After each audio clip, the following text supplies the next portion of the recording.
जय जय शङ्कर हर हर शङ्कर जय जय शङ्कर हर हर शङ्कर जय जय शङ्कर हर हर शङ्कर जय जय शङ्कर.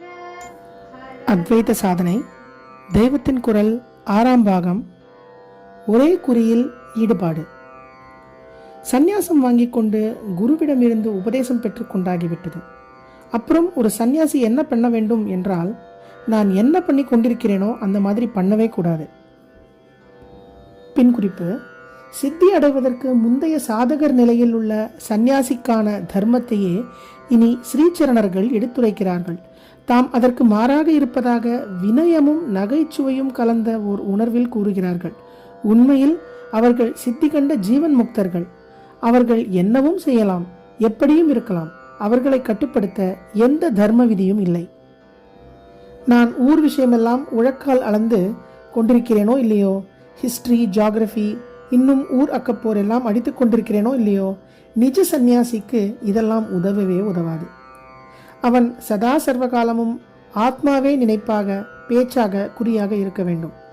ஆத்மாவுக்கு அந்நியமான வார்த்தையை விடு. பிரணவத்திலேயே, அதாவது மகா வாக்கியத்திலேயே தனுசில் ஒரு அம்பை கோக்கிற மாதிரி உன்னை கோத்து கொண்டு பிரம்மம் என்பதை குறியாய் போய் அப்படியே பதிந்து விடு என்று ஒரு உபனிஷத் சொல்கிறது. முண்டகோபனிஷத் 2 திருவார்த்தை என்கிற ஜீவ பிரம்ம அபேத வாக்கியமான ஒரு வார்த்தை தவிர எதையும் நினைக்கப்படாது. மற்ற பேச்செல்லாம் தொண்டைக்கு சிரமம்தான் என்கிறது இன்னொரு உபனிஷத். பிருஹதாரண்யகம் 4:4.21. கிருஷ்ண பரமாத்மா அடுக்கிக் கொண்டே போகிறாரே, தத் புத்தய தத் ஆத்மானஹ தன் நிஷ்டாக தத் பராயணாக என்று.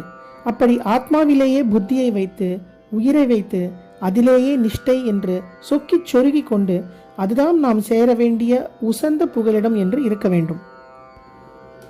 கீதை 5வது அத்தியாயம் 17வது ஸ்லோகம். இது சந்நியாச யோகத்திலே சுவாமி சொன்னது.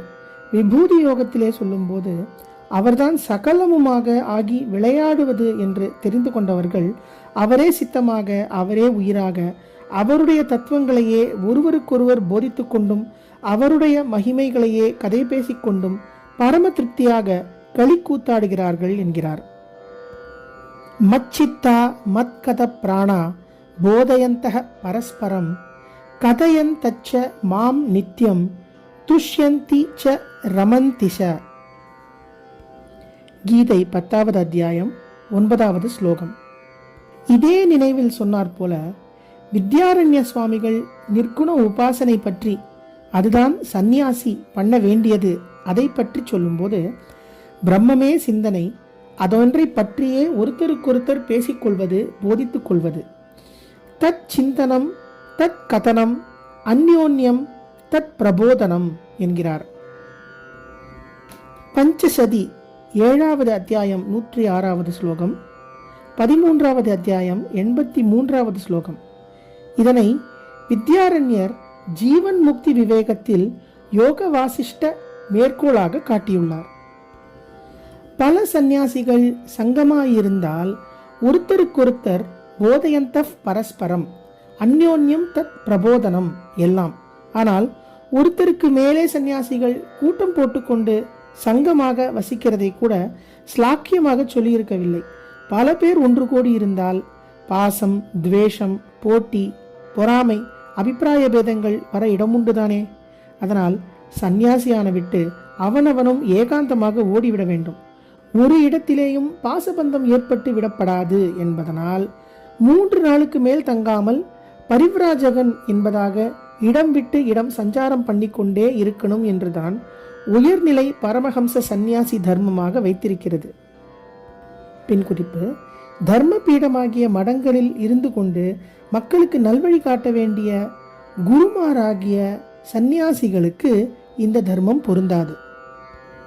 மொத்தத்தில் உபதேசம் வாங்கி கொண்ட பின் ஒரு சந்நியாசி என்ன செய்ய வேண்டும் என்றால், அந்த உபதேச பொருளான அத்வைத அனுபவத்தை பிரம்மானுபவத்தை சொந்தத்தில் பெற வேண்டும் என்பதிலேயே சதாவும் குறியாக இருக்க வேண்டும்.